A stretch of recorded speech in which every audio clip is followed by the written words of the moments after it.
যখন যার প্রেমে পড়তেন তখনই আপনি তার প্রতি সিরিয়াস একটা দুর্বলতা একদম সিরিয়াস, এবং আমার কারণে কোনো প্রেম নষ্ট হয় নাই।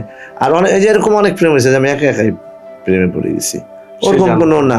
ইউনিভার্সিটি তো একটা মেয়ের প্রেমে পড়েছে, সে কিছুটা, কিন্তু আমি কোনো তাকে বলি নাই, কিন্তু সে ছিল অত্যন্ত ধনীর একটা মেয়ে।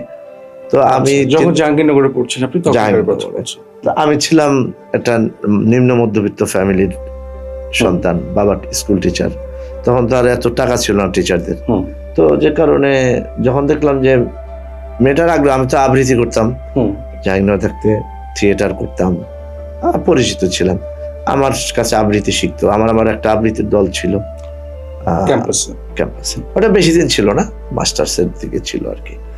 আর আমার জাহাঙ্গীরনগর থিয়েটার আমাদের করা, আমি, সেলিম, সুভাষিস ভৌমিক অভিনয় করে, কাইজার আহমেদ, আমরা 3-4 জন মিলে একটা দল, এটা এখনো আছে দলটা। আমরা যে গত মাসে আমার নাটক শো করে আসলাম, আমি একটা আপনারই প্রতিষ্ঠা করেছিলেন, সেটি প্রতিষ্ঠা করেছিলাম।